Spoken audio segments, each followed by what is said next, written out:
வந்து என்னப்பா வந்து போயின்னு இழுக்கிறீங்க? அத தர முடியாது, சிக்கல்னு இப்பவே சொல்லிடுங்க.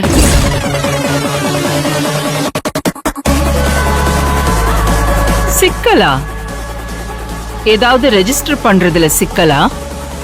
நீங்க சொல்லுங்க, நமக்கு ஆள் இருக்கு. என்ன சிக்கல்? சட்ட சிக்கல்னு சொல்லுங்களேன்பா. கொஞ்சம் பொறுமையா இருமா. இல்ல பரவாயில்ல, என்ன சட்ட சிக்கல் சொல்லுங்க. அதுக்கும் அக்கா கிட்ட ஆள் இருக்கு. இல்ல அது அப்பாவோட ப்ராப்பர்ட்டியே இல்ல.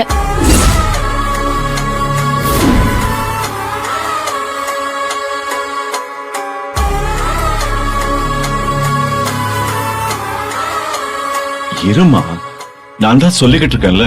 நான் பக்குவமா சொல்லிக்கிட்டு இருக்கும் போது நீ ஏன் பதட்டப்படுற?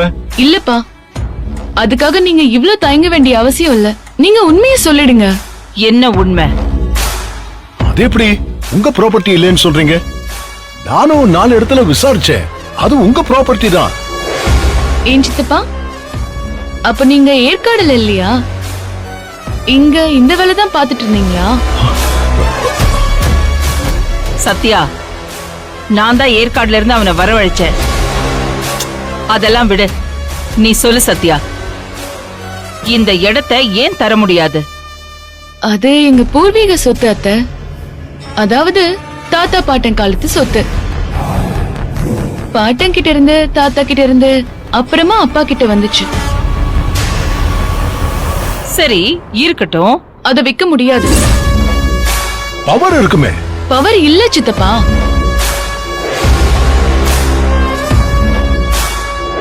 ஏன்? ஏன்னா அந்த சொத்து எனக்கு பொறுக்க போற குழந்தை, ஐ மீன் இவரோட பேரனுக்கோ பேத்திக்கோ எங்க தாத்தா சொத்து போகணும்னு பத்திரத்துல இருக்கு.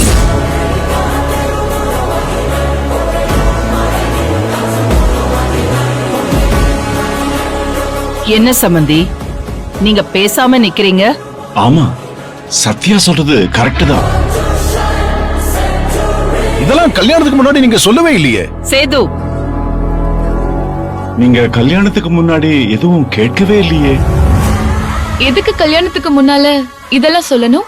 அது வந்து அது வந்து அத விடுமா, அவன் கேஷுவலா கேட்டுட்டான். நீ சொல்லு. அப்போ நளன் சாருக்கு பேரனோ பேத்தியோ பிறந்தாதான் அந்த சொத்து கிடைக்குமா? ஆமா சம்பந்தி, சத்யாவுக்கு பிறக்க போற குழந்தைக்கு தான் அந்த சொத்து வந்து சேரும். இது எங்க தாத்தா காலத்துல எடுத்த முடிவு. என்னால எதுவும் செய்ய முடியாது. சாரி சம்பந்தி.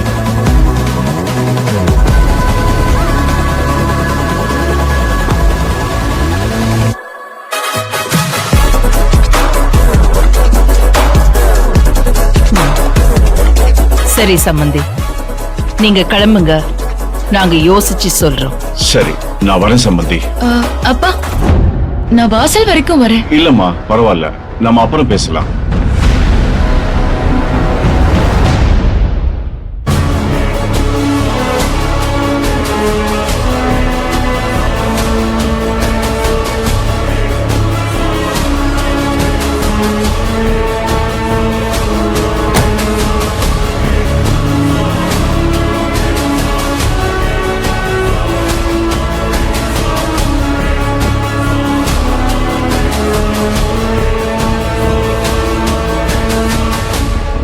உன் பாட்சா பலிக்கலையா செல்வநாயகி?